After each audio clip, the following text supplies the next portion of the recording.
Good morning, friends. This is Jimmy Singh, broker, owner of Supermax Realty.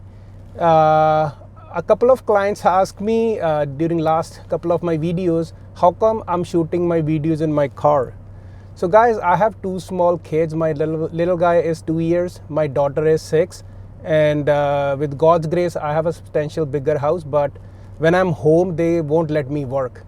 So either I have to make videos, by waking up 4, 5 o'clock in the morning, or when I'm between meetings, or I have time during lunchtime, I just go close to a park or, in a parking lot by the mall and shoot the videos. So today's video is about pre-construction condos. Yesterday, I was on call with one of my clients. He's looking to invest. His brother is looking to invest his first rental property. And he asked me about pre-construction condos, where to invest, what sort of units to buy, and what are the mistakes, mostly investors do, especially the first-time buyers. So before I discuss those things, I'll tell my own personal mistake, which I made a couple of years ago, but obviously I rectified. So what happened in 2017 is I bought a pre-construction townhouse in Hamilton. I paid a $286, for that, and kept for a couple of years, sold it for $420. I did make profit, so I'm not, in any, bind or something like that. But what happened is during the same time, one of the investors, I, took him to downtown Toronto, and he paid $335 for a junior 1-bedroom at the same time. And fast forward, right now his condo is worth close to 570, 560 range easy. And he's getting right now $2,200 in rent.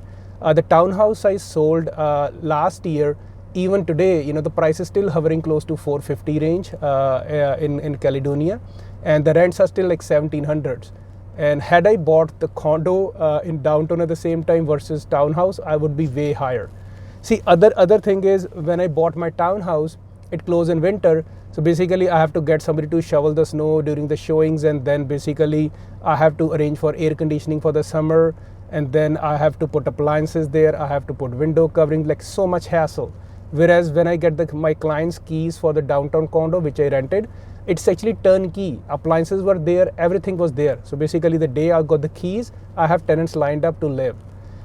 So if you're a first-time small investor, you need to buy a hands-off, property which is professionally managed 100% of the time. So if you have a brand new condo, it is covered by the builder, and there's nothing to it. It's like 500 square feet. What can go wrong?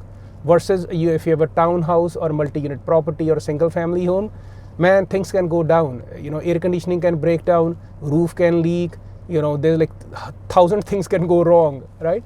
So for first-time buyers, I always recommend them leverage other people's money. What it means is basically when you buy a pre-construction condos, typically it takes 4 to 5 years to build.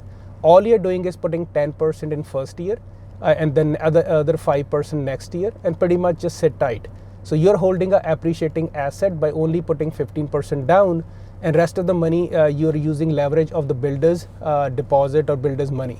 Because he's constructing those units. So first thing you have to see is, historically, for last 35 years, average growth in GTA for real estate is between 5.5 to 6.5%. And you always buy real estate for long term.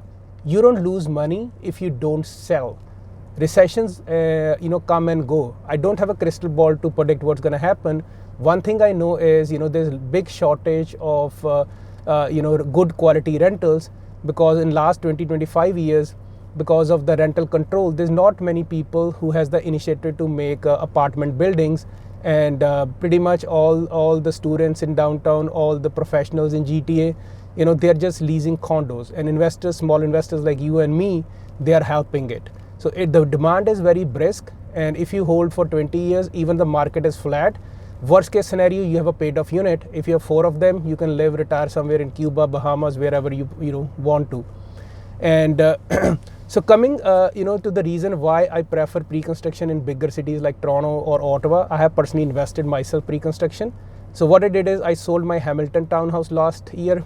Whatever money I got, I put in 2 pre-construction condos. They'll be finished in next 3 to 5 years, and then I can rent them, no problem, because they're close to transit. and they are cosmopolitan city, and there's tons of good quality tenants. Because what happen is, if you invest in a good big city, and one of the employers, especially with COVID, couple of business will leave. So in a big city, there's like thousands of business. If one company leaves, they are not impacted. But let's say if you have an automotive base, let's say in Oshawa, or a couple of years ago in London, they are depending on automobiles. So one big plant closed, pretty much economy is down. Same thing in Hamilton. Hamilton couple of years ago was a dead town when I bought my first house there in 2002. It was a steel plants, and when the steel plants shut down, economy is down. And then basically healthcare is the number one employer in Hamilton, right? So buy in Toronto, where there's like plenty of high paying jobs, the quality of tenants are wealthy and they are high paying, and population growth is there, and they are less likely to default on your rent payment versus in a townhouse. When you're renting to a family, if they lose a job, they'll start to make excuse, and basically they go in arrears, more likely than if you're renting an apartment in downtown Toronto to somebody working on a Bay Street, a banker or a IT professional, right? So now let's focus on what kind of condos to buy. So I'll tell you, like, smallest units appreciate the faster and appreciate and produce best cash flow. See, when you're renting a unit, so rental rates are determined by the unit types, not by the square feet. So let's say if I buy a studio in the same building where the builder is selling two different models, I always pick the smallest one. I probably will pick like 500 or 450, whatever it is. And even if somebody's buying a 1-bedroom, 1+ den, and builder is offering you 3 different floor plans, pick the smallest one. Because when you're renting it, tenant is just focused, it is a studio. He doesn't care about extra 50 square feet, and your unit will cash flow better. Obviously, when the time comes to sell, they will look into the square feet and all. But historically, there was a research done in Toronto condo sales between 2009 and 2019. Studios, which are the smallest unit with no bedroom, basically is an open concept space, just like a hotel room, they appreciate the highest. So in 2009, the price per square feet was 465, and in 2019, average price per square feet for a studio is hovering around 1080. So that is $614 per square feet increase in the price. So if you think about a one bedroom, within the same time, 2009 to 2019, the price grew from $457 to $1,000 per square feet. And if I talk about rental growth, studios were renting roughly $2.75, 2.50 cents per square feet in 2009. Right now, studios are renting 4.59, like 450, 460 per square feet. Second only to 3-bedroom. But obviously, as an investor, 3 bedrooms are way expensive, and they have way more condo fee. They are not that efficient, right? And also over the years, banks have become more flexible in financing smaller studios. I know like 7-8 years ago, if you have a unit less than 500 square feet, banks will give you grief. But now they are looking for location, quality of the builder, history, and financing is not a problem, right? So biggest isn't always mean better, and buy smallest unit among respective types. So if you have an option of buying 1-bedroom 500 square feet versus 1-bedroom 600 square feet, always buy a smaller unit. They will cash flow better, and if you're keeping for long time, 8-10 years time, you will be ahead of the game when the time comes, because you have more leverage when the time comes to sell.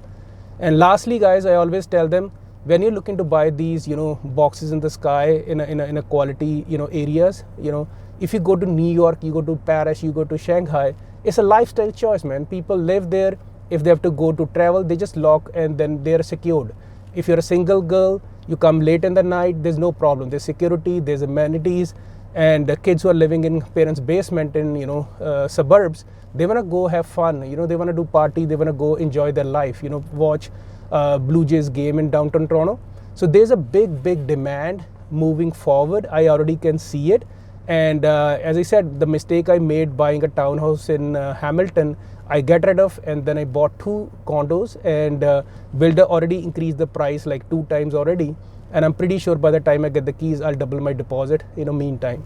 And lastly, don't confuse your own preference. When you see the layouts, square feet, you'll be like, oh man, I can't live in there. You're not living there, you're buying for investment. So take your subjective opinion out of the picture, crunch numbers, and focus on the investment criteria. Why are you buying it for the first time? And especially all my the families who have kids right now going in high school or tomorrow looking to get a job, chances are they'll move to bigger city like Toronto, Vancouver, Ottawa. So it's a good opportunity right now. Interest is only like 1.92%, and I see the same low interest in the next couple of years. Buy some quality builder in a nicer area, close to subway line, close to transit, and park your money there, and you will do very well. So if you already have a portfolio in a suburb or a smaller cities, you're managing multi-unit properties and they're giving you grief, headaches, and you have a single family homes, diversify, get rid of a couple of them. If it doesn't make sense, they're taking too much of your time, park your money in pre-construction condos in quality areas, and you will do very well. We help our clients invest their condos in Toronto, GTA, all Southern Ontario. So if you have any questions, you can reach me at 647-961-2639. You can visit my website www.supermaxrealty. And if you like my video, you can go to Real Estate Edge with Jimmy Singh. Give it a thumbs up, share it, like it. And if you have any questions regarding pre-construction condos or what are the good deals, always message me. I will reply back within 24 hours. Thanks for watching. Have a wonderful, blessed day.